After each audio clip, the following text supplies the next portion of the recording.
Hello, I'm Robert McKenzie, and welcome again to the University of Chicago, where a group of invited guests are about to see and to discuss a film by Milton Friedman in his series, Free to Choose. In this film, he examines the welfare system in the United States. This country, like almost every other one, has an elaborate set of schemes designed to help those in need. Now, do they achieve their purpose? Whatever the intention, do they work? These are some of the questions that Milton Friedman asks in this film in his series, Free to Choose.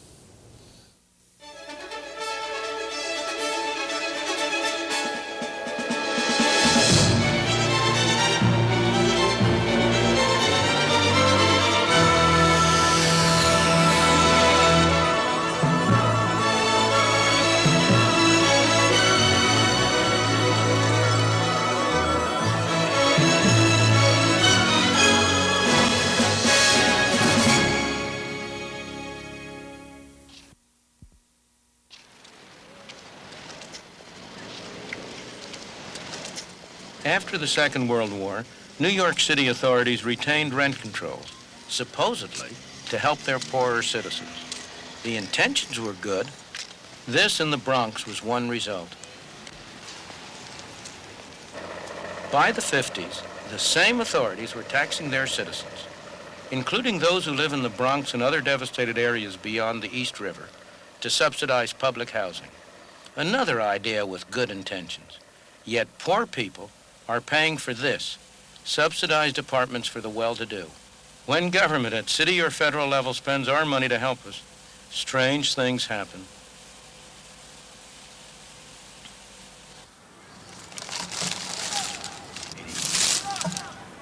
The idea that government had to protect us came to be accepted during the terrible years of the Depression. Capitalism was said to have failed, and politicians were looking for a new approach. Franklin Delano Roosevelt was a candidate for the presidency.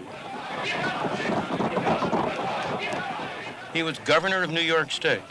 At the governor's mansion in Albany, he met repeatedly with friends and colleagues to try to find some way out of the Depression. The problems of the day were to be solved by government action and government spending.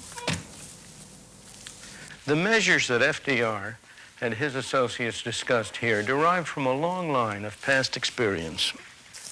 Some of the roots of these measures go back to Bismarck's Germany at the end of the 19th century, the first modern state to institute old age pensions and other similar measures on the part of government. In the early 20th century, Great Britain followed suit. Under Lloyd George and Churchill, it too instituted old age pensions and similar plans.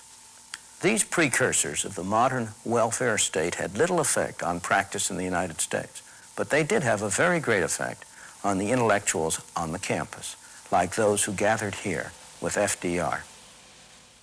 The people who met here had little personal experience of the horrors of the Depression, but they were confident that they had the solution. In their long discussions as they sat around this fireplace, trying to design programs to meet the problems raised by the worst depression in the history of the United States, they quite naturally drew upon the ideas that were prevalent at the time. The intellectual climate had become one in which it was taken for granted that government had to play a major role in solving the problems, in providing what came later to be called security from cradle to grave. Roosevelt's first priority after his election was to deal with massive unemployment. A public works program was started. The government financed projects to build highways, bridges, and dams.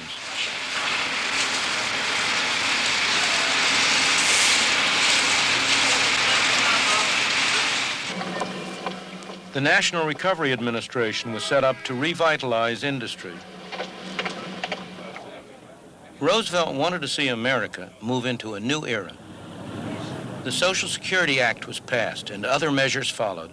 Unemployment benefits, welfare payments, distribution of surplus food. With these measures, of course, came rules, regulations, and red tape, as familiar today as they were novel then. The government bureaucracy began to grow, and it's been growing ever since.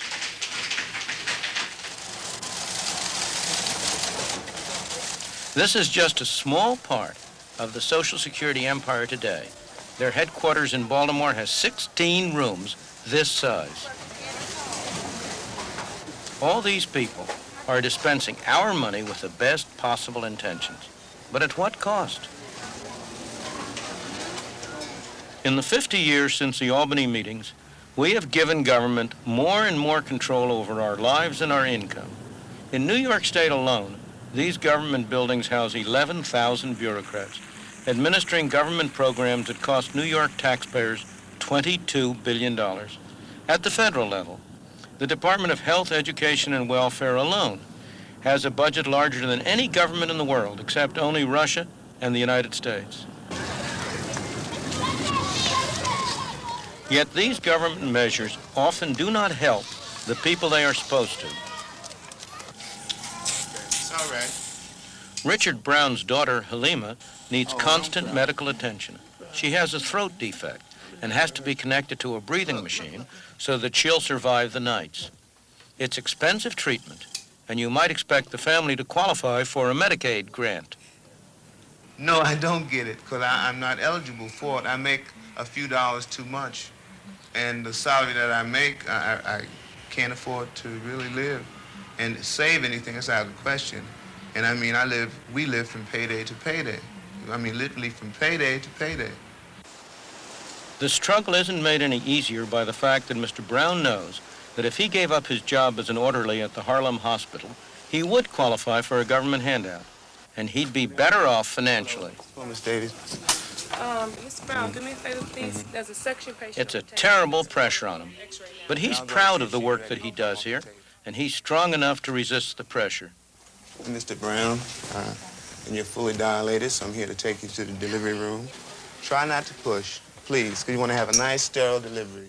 Okay. Mr. Brown has found out the hard way that welfare programs destroy an individual's independence.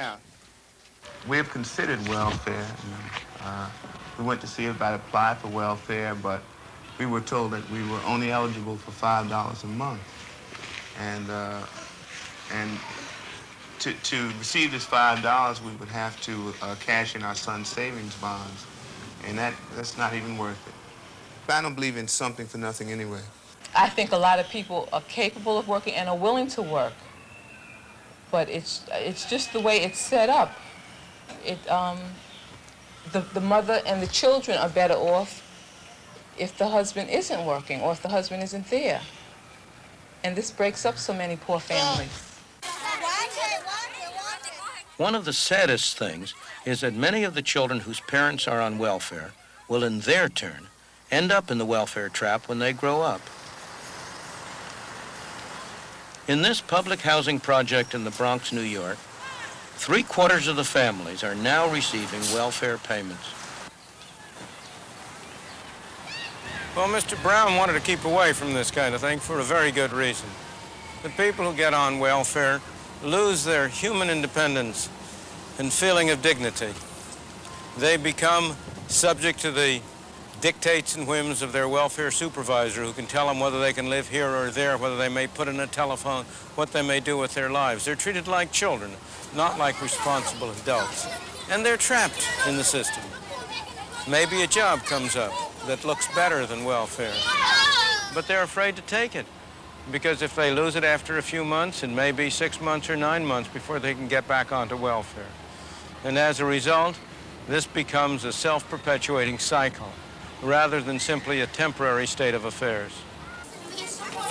Things have gone even further elsewhere.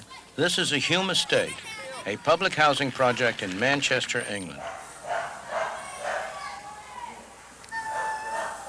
Well, we're 3,000 miles away from the Bronx here, but you'd never know it just by looking around. It looks as if we're at the same place. It's the same kind of flats, same kind of massive housing units, decrepit even though they were only built 7 or 8 years ago, vandalism, graffiti, the same feeling about the place of people who don't have a great deal of drive and energy because somebody else is taking care of their day-to-day needs, because the state has deprived them of an incentive to find jobs, to become responsible people, to be the real supports of themselves and their families. For the past 7 years, Maureen Ramsey has had to buy food and clothes for her family out of a government handout. For the whole of that time, her husband, Steve, hasn't had a job. Each week, he collects what's known in Britain as Social Security. The government looks after him, his wife, and their children. But accepting welfare payments means accepting the rules of those who hand them out. My opinion, anyway, you feel as they own you. You know, there's no other way of putting it. Say I got a job tomorrow because I needed something. Well, I know that I've got to go down there and report it. Because I couldn't go into the job because you'd be looking over your shoulder thinking, oh, the Social Security's coming in. I'm going to be done for it. It's just hopeless. You can't fight against it. The jobs around now these days, you only come up with about £45 a week. And then you deduct your stamp out of that. You still finish up with about £39. So what good is it working? When you still get the same thing, you know what I mean? I can't see any sense of it. Of course, he's quite right that it may not pay him to get a job now. That's not his fault, and I don't blame him. He's acting sensibly and intelligently for his own interest and the interest of his family. It's the fault of a system which takes away the incentive from him to get a job. But suppose you were cruel and simply took away the welfare overnight, cut it off. What would happen? He would find a job. What kind of a job? I don't know. It might not be a very nice job. It might not be a very attractive job. But at some wage, at some level of pay, there will always be a job which he could get for himself. It might be also that he would be driven to rely on some private charity. He might have to get soup kitchen help or the equivalent. Again, I'm not saying that's desirable or nice or a good thing. It isn't. But as a matter of actual fact as to what would happen, there is little doubt that he would find some way to earn a living. The American government is trying to break the welfare trap. These people were unemployed. They're now being trained at the taxpayer's expense. It may or may not lead to a real job. Here we have a vast national welfare system, which is diametrically opposed to everything that America believes in. Because America was founded on a work ethic, has practiced the work ethic, and has said this is what we want everybody to do, the opportunity to hold a job in America. Everyone here has to clock in and do a full day's work. It's an attempt to make it seem like a real job. We're saying a job is a part of the American way of life, and we're going to help you find a job so that you can get a piece of the pie, you can pay taxes, you can become a part of that American dream.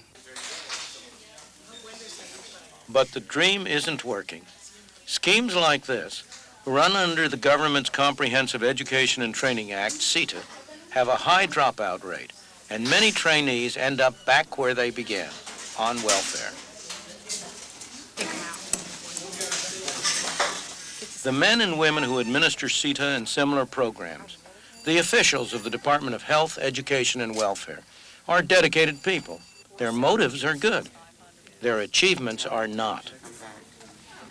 The results of these programs have been disappointing. Why? I believe that the basic reason is because it is very hard to achieve good objectives through bad means. And the means we have been using are bad in two very different respects. In the first place, all of these programs involve some people spending other people's money for objectives that are determined by still a third group of people. Nobody spends somebody else's money as carefully as he spends his own. Nobody has the same dedication to achieving somebody else's objectives that he displays when he pursues his own. Beyond this, the programs have an insidious effect on the moral fiber of both the people who administer the programs and the people who are supposedly benefiting from it. For the people who administer it, it instills in them a feeling of almost godlike power. For the people who are supposedly benefiting, it instills a feeling of childlike dependence. Their capacity for personal decision-making atrophies. The result is that the programs involve a misuse of money.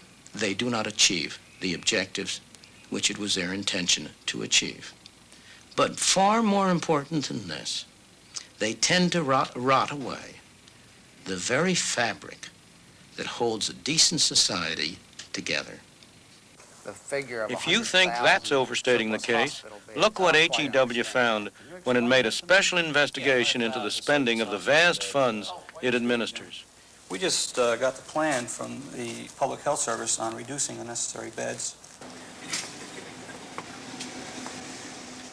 In these reels of tape that record every payment made, every recipient, they found evidence that a staggering $7.5 billion had been lost by fraud, waste, and abuse in 1 year.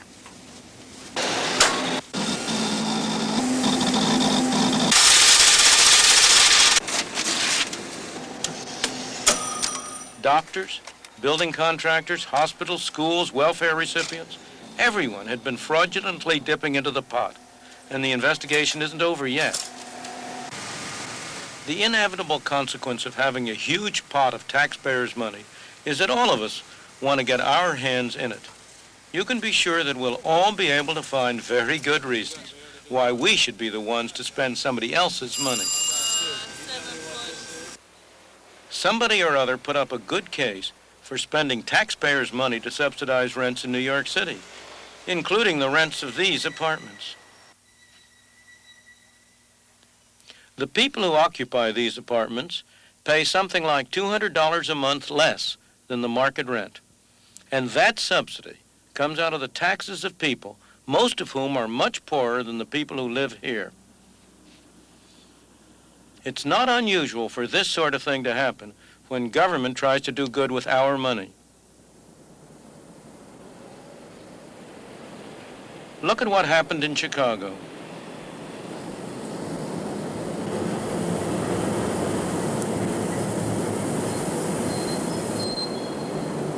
For most visitors, the immediate impression is of a rich, prosperous, bustling city.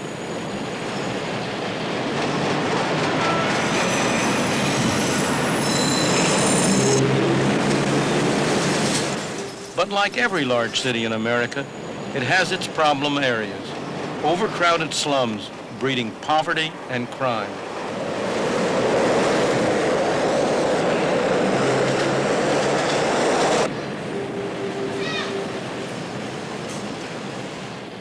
After World War II, one such area developed in Hyde Park. In the 50s, plans were drawn up to pull down large areas of slum building and to rebuild using government funds under an urban renewal program. It was to be a show project, replacing a blighted area with an integrated community. Who controlled the spending of that government money? It was, in fact, my own University of Chicago, which felt its very existence threatened by the spread of urban blight and crime. Government money was used to tear down an area that contained many small shops, as well as families of low income. Once the area was cleared, private money rebuilt it with middle-class apartments, townhouses, and shopping complexes. The blight had been cleared here, but only to be shifted elsewhere. In many instances, when government administers large grants, a lot of those funds don't wind up directly serving the people and achieving the objectives that were the intent of the programs, because the grant has to feed that large government bureaucracy. Joe Gardner helped to set up an organization of local black people to protect their own interests. Previously, the blacks had rioted in the streets to try to get their way. Now it was to be done peacefully using government money. When government funds became available, the Woodlawn organization got control. They used them to build the kind of houses they wanted, low-rise apartments like these. The bureaucrats, planners, and architects told them that it was uneconomical, that only high-rise blocks would work. They were wrong. A lot of people have this view that the disadvantaged, if you will, have no idea of what their problems are and how to resolve them, that it takes outside professionals to do that. And we say that's baloney, because the outside professional does not feel in his gut what a woman on welfare with 6 kids living off $100 a month in a deteriorated building feels. She can come up with solutions much better than a bureaucrat.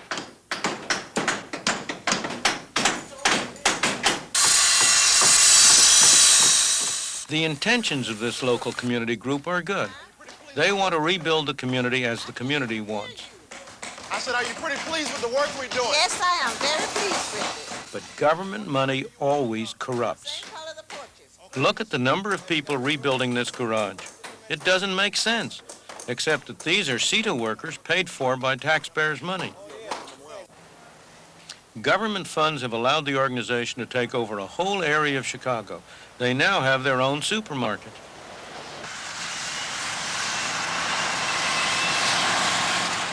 They've built splendid houses for middle-class occupiers, very expensive, protected by the latest security systems, all at the taxpayer's expense.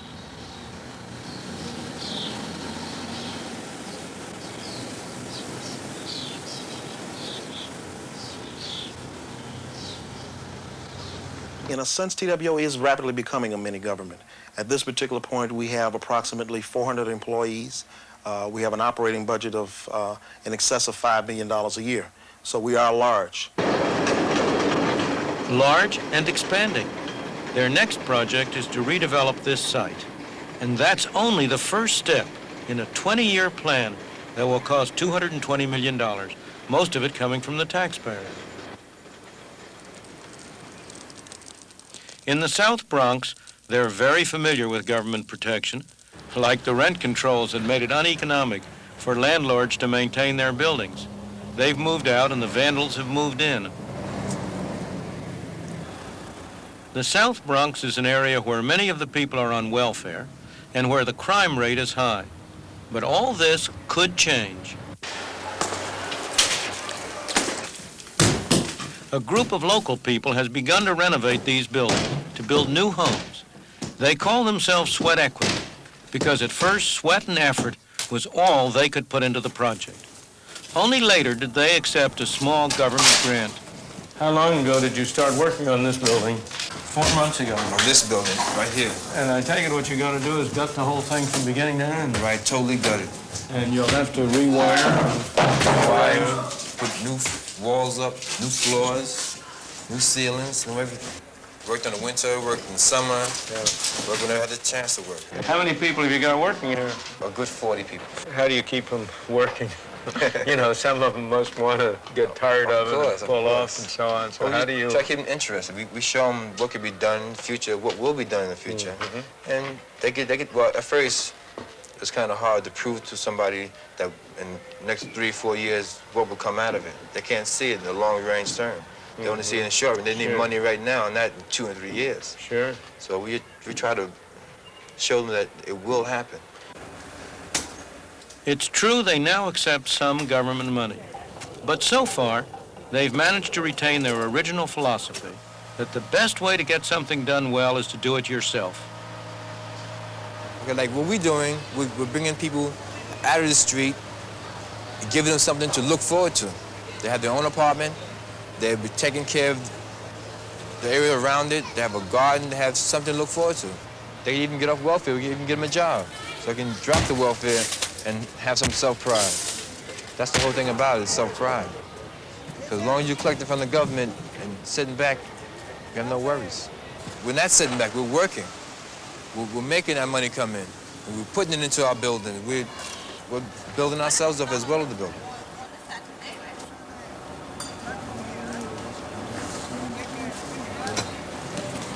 Some of these people are CETA workers, paid for by the taxpayer. But this isn't as useful as it might appear. You ask these fellows, which would they rather have, the CETA workers or the money that's being paid to the CETA workers? Which would you rather have? The money paid to the CETA. That's your answer? But that's very expensive help. In terms of what these people could use with the money, you give these people the amount of money you're paying to that CETA workers, and I'll bet they'll have twice as much, 3 times as much work out of them. Am I wrong? You're right. You're right. Exactly. So that's a very inefficient way to use that money. The problem is you've got a bureaucracy, and the government bureaucrats, they want to decide what to do. They don't want to let you decide what to do. Exactly. Ask yourself, how did this place get built up in the first place? After all, this was a pretty respectable, solid, substantial region when it was first developed. It wasn't done through a government project. It was done by people individually, having an incentive to put up these buildings and occupy them. What these people we've been seeing here are doing is they're trying to restore that feeling and that attitude. You'll have a far healthier community here if it grows out of the self-help of people like the people we've been talking to, than if it's a paternalistic venture undertaken by governmental civil servants and bureaucrats who have to plan on a large scale for other people. We must find a way to give everyone caught in the welfare trap the kind of initiative these people have. The best, or should I say the least bad solution I have ever been able to devise is something called the negative income tax. This is the idea that we should get rid of a large part of the welfare bureaucracy and of the demeaning rules, that we should help people who are poor fundamentally by giving them money. With the positive income tax, you're entitled to a certain amount of personal exemptions and deductions, and above that amount you pay tax. But suppose you have no income. Under a negative income tax, a fraction of your unused exemptions would be paid to you by the government, guaranteeing at least a minimum income. If you earned something, you'd still get a fraction of your unused exemptions, and you'd end up better off. As your earnings rose, the supplement to your income would become smaller and smaller until your earnings equaled your exemptions. At that point, you'd break even, neither paying tax nor receiving a subsidy. It's not an ideal system. It's not the system we might have liked to get into, but it's a system which would have the effect of eliminating the separation of the society into those who receive and those who pay, a separation that tends to destroy the whole social fabric. It would mean that we could each of us take advantage of opportunities that opened up without fearing that if by some chance we lost our jobs, it would be a long time before we could get back on assistance. It would be a system that would give all of us an incentive gradually to improve our lives, would perhaps enable us over time to work ourselves out of the kind of mess we've gotten ourselves into. A mess we've gotten ourselves into for the very best of motives, but with the very worst of results.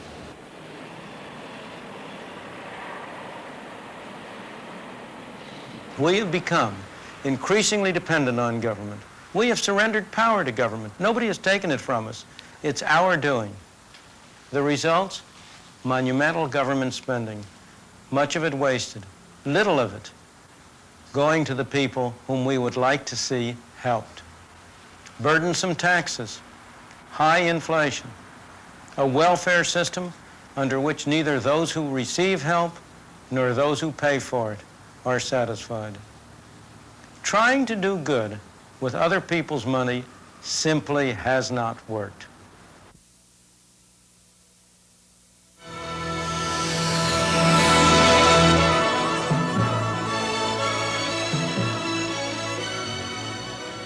The discussion is already underway here at the University of Chicago, so let's join it. As I looked at the film, I had a growing sense of anger. Anger that position failed to recognize that the system that was being attacked was necessary in our capitalistic free enterprise system that by its own failure produces poverty and therefore requires governmental intervention in the interest of those people caught in the traps of poverty. So as I sat and looked at the film and as I hear Dr. Friedman's statement, I was aroused to the point, as I said, of anger, because only half the story is told. We are really blaming again a victim, this time a system, the welfare system, for the failure of other systems to operate in the interest of people. Let's get other reactions now to that statement. Trying to do good with other people's money simply has not worked. The welfare system is rotting away the very fabric of society. Tom Sowell. My reaction was just the opposite. My anger was at what had been created in the city where I grew up under very different conditions, during the period of capitalistic failure, during the period when there wasn't this humanitarianism, and where it was possible for people to live better and to get out of that poverty.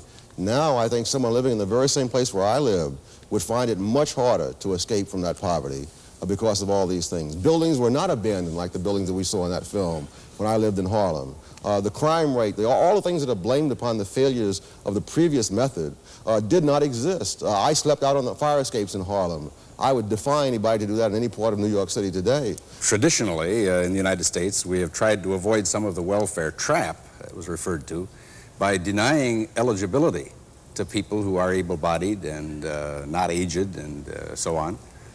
And we have therefore tried to close the welfare door to a good number of categories within the poor population. The second point that was emphasized, and I think needs to be put in some perspective, is that some, but not all, of what we might call welfare programs broadly have this very strong take-back of benefits as you earn some more money. And that, I guess, is what I would like to single out as the principal problem identified in the film, but it is not common to any and all welfare programs that one might think of. When the family fails, when the private sector fails to create jobs at a fast enough rate, you find that people are unemployed and drift into needing help in order to exist. And the welfare system was created in the 30s to do exactly that. When the private sector essentially failed, we have the development of a welfare system. It is not corrupting society, it is taking what society institutions have left behind. The family breaking up, the economy not expanding fast enough, the health system failing, the educational system not doing its job. We have untrained, unskilled people looking for jobs in a highly technical society, or jobs that pay so low that people cannot, in fact, live in a decent level of humanity. I see the welfare system not corrupting, but in fact taking the remains and attempting to help people live in dignity. So rotting away the fabric of society is not supported, except perhaps by you. Would you back that phrase? Absolutely. Yeah. You're talking about the failures of the other parts of society. What the welfare system and other kinds of governmental programs are doing is paying people to fail. Insofar as they fail, they receive the money. Insofar as they succeed, even to a moderate extent, the money is taken away. This is even extended into the school systems, where they will give money to schools with low scores. Insofar as the school improves its education, the money is taken away, so that you are subsidizing people to fail in their own private lives and become more dependent upon the handouts.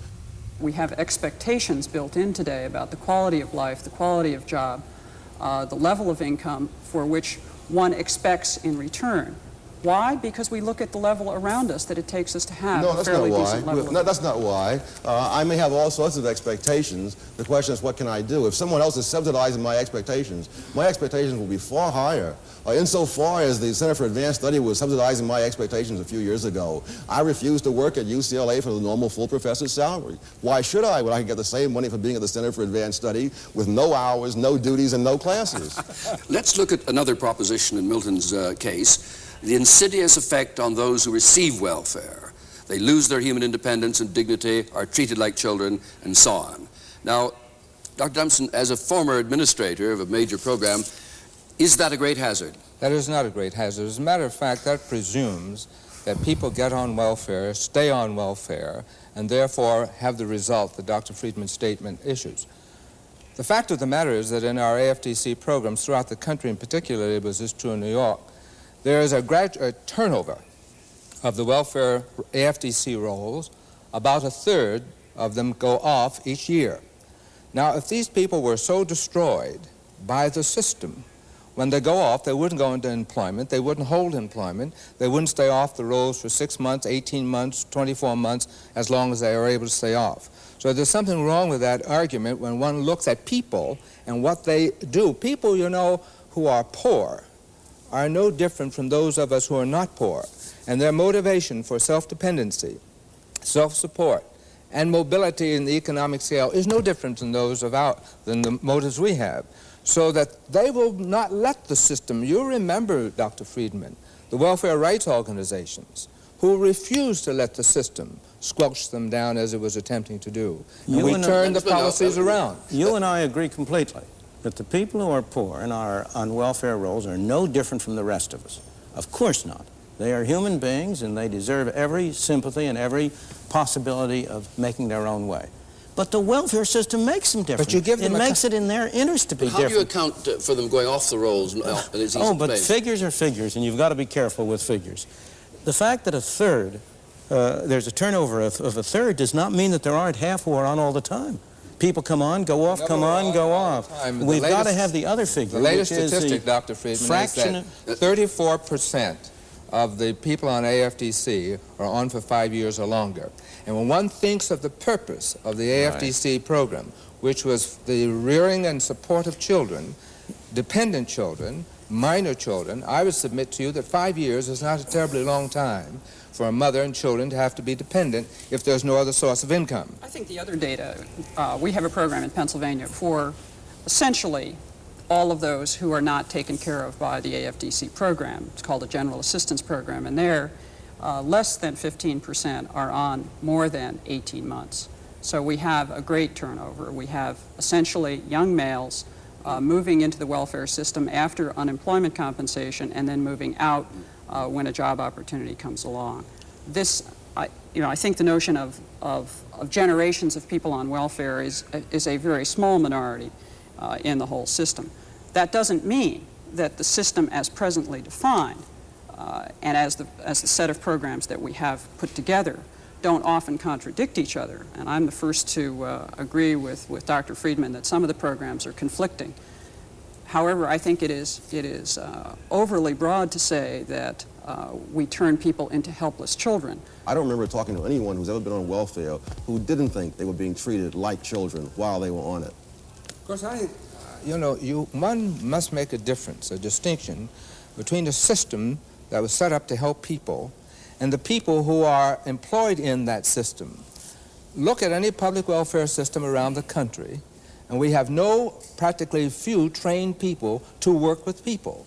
We employ the ill-trained, people who are not equipped to be helping people. We say they're social workers. They're not social workers. They have neither the skills, the attitudes, and some of them not even the concern. So I think one has to separate out a conceptual framework of a system designed to help people and what the country and community puts into that system to implement those programs. You mean separate the hopes from the reality? I separate the skills that are available in order to implement what the objectives of the program are. And I think we have to separate whether we're talking about program objectives or we're talking about how it operates. I would be the first to say that the system that I administered had ill-prepared people to do the job that we were set up to do. But I would not say that the system that we set up... I've talked to some social welfare people who think that, in fact, they were so hamstrung by the system that there was very little they could do to help people to get off welfare. That is, to build up skills, get jobs, do whatever was necessary to get off welfare. They felt it was the system. Bob Lampman, you well, had a comment. The system that we're stereotyping is one of a great deal of paternalistic interference in individual families' lives. And in fact, isn't this true, Mr. Dumpson? The caseload is so high for an individual welfare worker that they can't do a lot of interfering in individual family lives.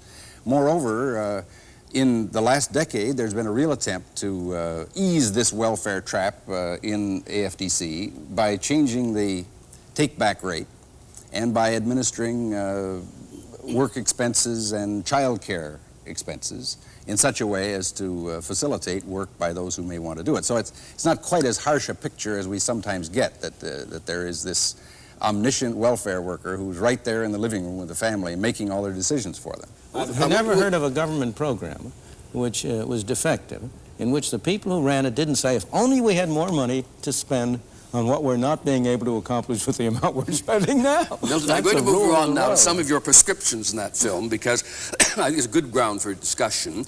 The most drastic one was when you said, speaking of an unemployed man, supposing you were cruel and took away welfare from this man, he would find a job at some wage. There would always be a job he could get. He might need some charity en route, private charity, but he would get a job. Now, I want you to react, those of you, before we come back to Milton on that. Is that a picture that seems plausible to you? He may get a job, but he may get a job in what we refer to as the underground economy.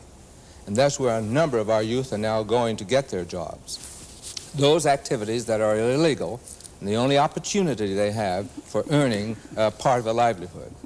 I think the other issue is that you have a whole group of people who are the single female head of a household.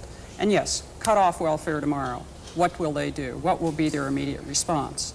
At what price to their small children and to their middle-aged children?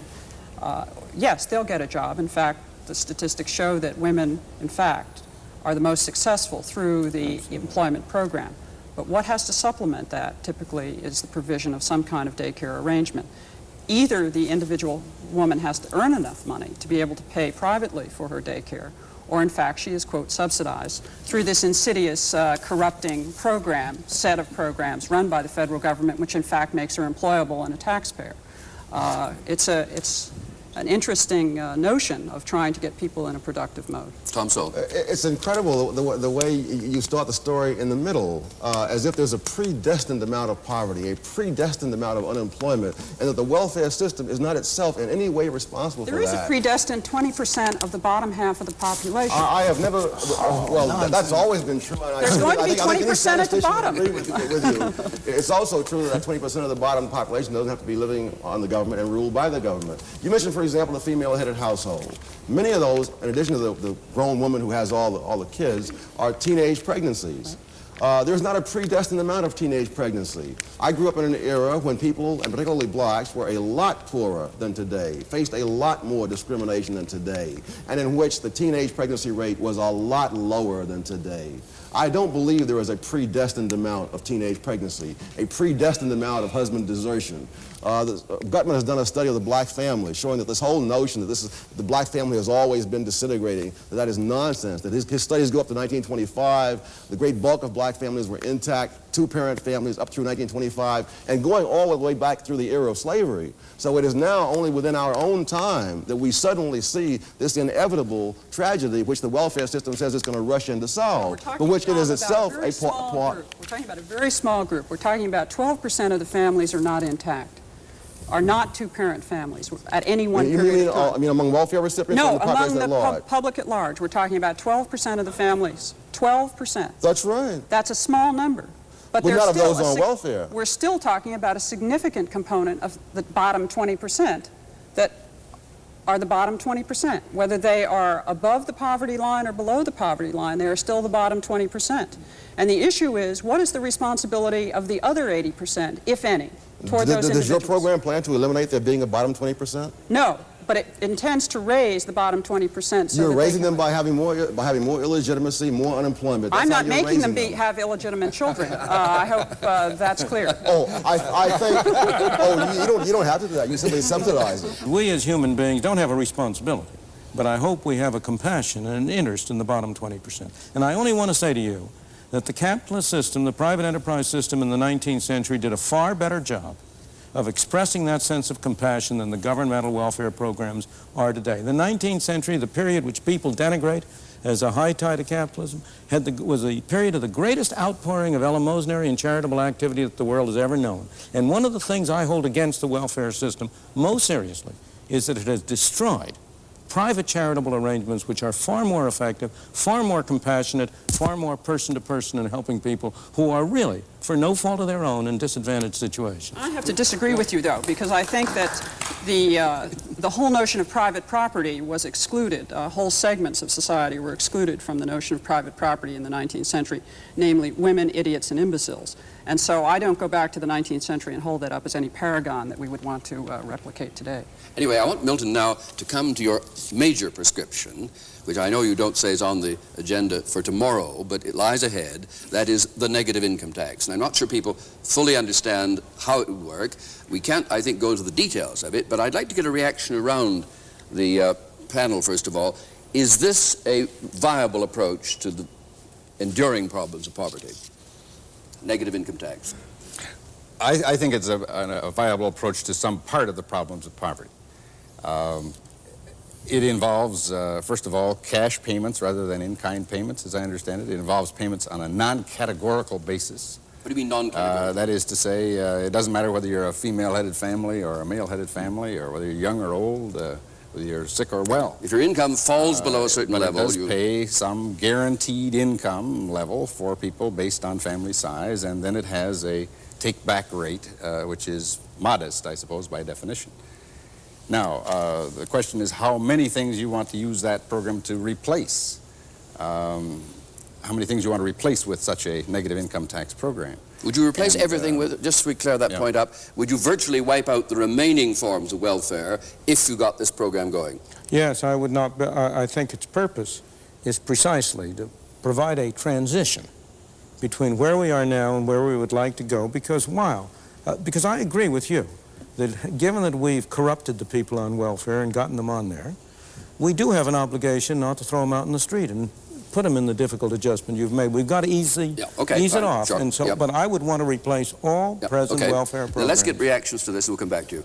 Well, I saw some figures recently which said that if you took all the money spent on poverty in the United States and divided it by all the poverty family, you come up with a figure of $32,000 per family. Now, the average poverty family apparently is not getting the $32,000. And so clearly someone in between the Treasury and those families is getting an awful lot of that money. And I think that if you simply eliminated the middleman, as they say in the commercials, that there'd be an awful lot of benefit both to the poor and to the taxpayers. I'm supportive of the negative income tax concept and the objective of it. I'd like to point out, however, that administratively we have another bureaucracy set up. Somebody has to take into account earnings. Someone has to decide when to pay back that which they're entitled to. There's a time lag between the paying back, the earning and the paying back.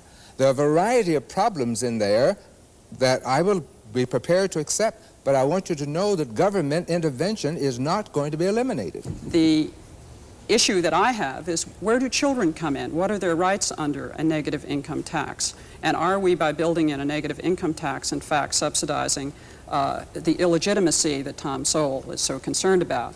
The major reason it is not feasible today to have a negative income tax is because the present welfare bureaucracy would be out of work.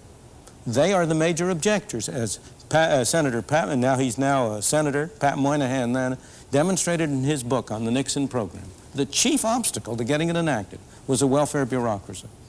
So that I don't believe these administrative problems, if you got it enacted, would be at all serious. I think the other assumption under the negative income tax, and it's one that I'm not sure I can buy, is that everybody has a minimum level of understanding about how to spend money. In other words, how to use the marketplace to satisfy wishes.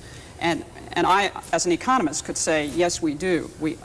Everybody from age 4 to 100 knows how to use money to satisfy wants. And that's the premise. They don't. There are all sorts of problems of people who are not going to be able to. But that's a minority problem. That's a problem for private activity and private charity. One thing is sure. They would be spending their own money, and that however knowledgeable you are about how to spend... They would be spending my money. They would be spending my money, but it would be one stage less bad. Right now, the welfare worker is spending Mr. A's money to help Mr. C. And there's a big takeoff in the middle, as Tom Sowell said. The question is not whether people on welfare or on low incomes can all spend their money effectively. The question is, how effectively do they spend it as compared to how effectively the bureaucrats spend it for them? Comparing anything to perfection or to some arbitrary standard settles nothing. The same thing is true in the education area. They're saying, would families be able to select schools for their kids under a voucher system, for example? Well, the question is, could they possibly do much worse than the corrupt bureaucrats are doing in the public school system? We're going on education in another program. Bob Lampman. I want to quibble with something you said, Tom, about half of the money not going to the poor or something. That shouldn't lead the viewer to think that all that money is going to the administrators of programs. A lot of what you're talking about goes to non-poor recipients. For example, Social Security as a program pays roughly half of its benefits to people who otherwise would not be poor. Unemployment insurance pays about 2/3 of its benefits or so to non-poor persons. And those are, in some definitions, welfare or anti-poverty programs. And that's how statisticians come up with this horrendous-sounding discrepancy between the total amount of money spent and the total cash benefits that go to the poor. Well, I think it's a perfectly valid point, though, because supposedly we were not setting up unemployment benefits and Social Security in order to keep the affluent affluent. Well, this goes back to this big philosophy debate we might have. I think it's easy to oversimplify things and say that all of these programs, including the public schools, are there to be of help to the poor and the poor only. Yeah, but I will say... let me mention that the negative income tax has some of its impetus in that it would be a way of confining benefit payments to people who are income poor. Yes, and it would cut out benefits for an awful lot of people who now have expectations that they're going to get them, not in the form of public assistance, but in the form of social insurance, as we use the an argument could be made for not disappointing the expectations on which people have built their lives for one generation, but not of continuing for eternity in order to avoid one generation of transition.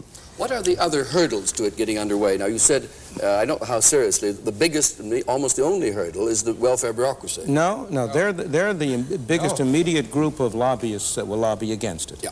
The biggest hurdle to getting it over at the moment is that there is no way of constructing a sensible negative income tax system that will not hurt some people.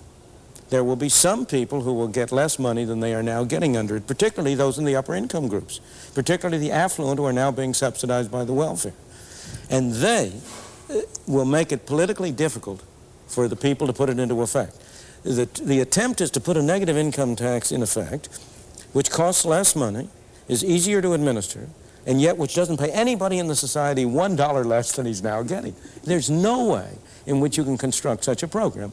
But although it's not politically feasible now, the force of history is on its side. It's going to become politically feasible. Friedman, let's not say that give the impression that welfare administrators were against negative income tax, the FAP program, for example, as Moynihan says, because they would lose their jobs, for example. Many of us were opposed to it because of certain features in that program. A $2,400 level for a family of 4. We were opposed to that.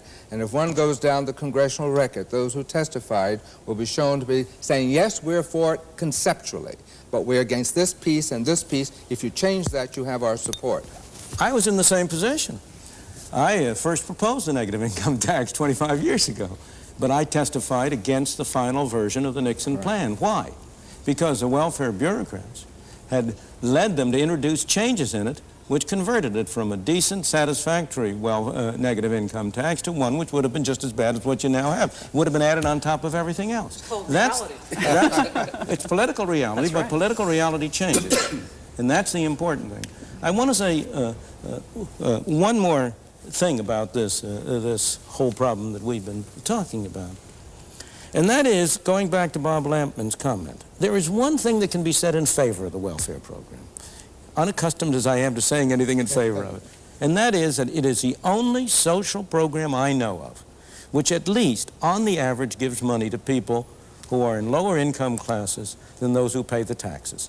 Every other welfare program, not only does a lot of money go to the people who are well off, but on the average, the poor are taxed and the well-to-do are subsidized. We in the upper income classes have been very clever at conning the poor suckers at the bottom to pay us nice salaries as bureaucrats and to provide us with nice benefits at their expense. And at least the welfare program doesn't do that.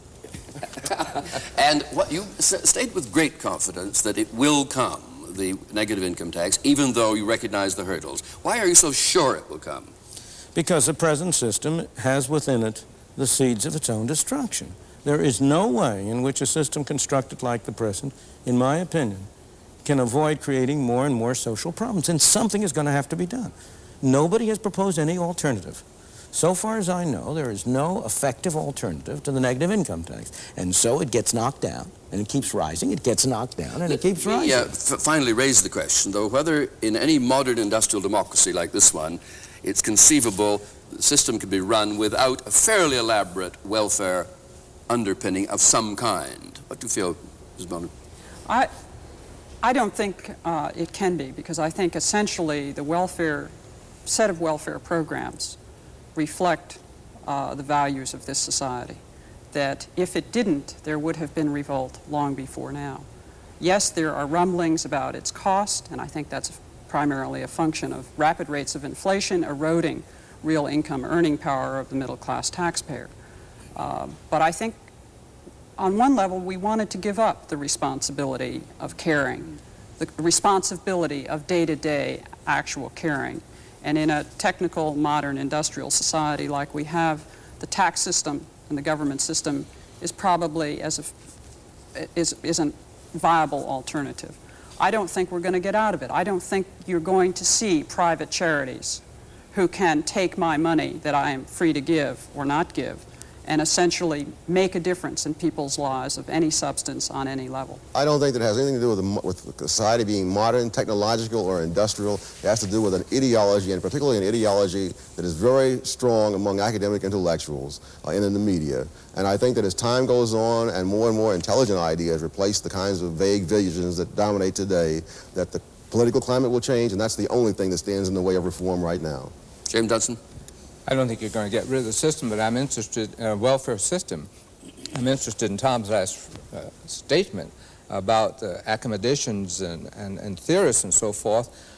We forget that we're talking about people, and we may sit in the ivory tower and talk about whether this system will work, and either logically or ideologically why it won't work. At the same time, there are masses of people outside who are locked out of the system that you and I are part of. And somehow we've got to make sure that those people are taken care of. And the short of not doing it, of course, means that your safety and my safety and the vitality of this government and of our country is at stake. The mayor of the city of New York asked me when we had a strike, what would I do if I couldn't get checks out to people when our workers were on strike? And I said to him after the first month, chaos. And he said, what do you mean? I said, no man or woman in the city of New York, you included, Mr. Mayor, will be safe if we cannot take care of people who Well, there we leave this discussion, and hope you'll join us for the next episode of Free to Choose.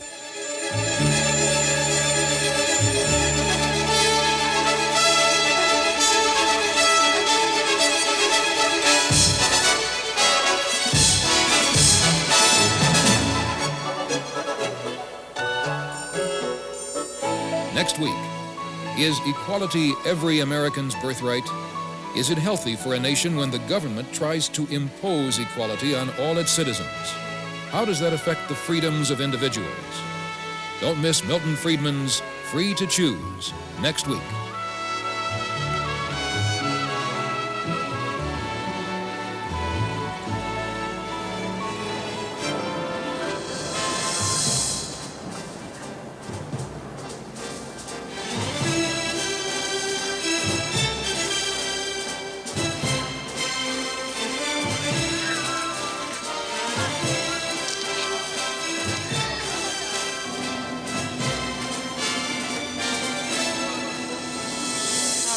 Okay, so everything's gonna be fine. Just keep breathing in and out.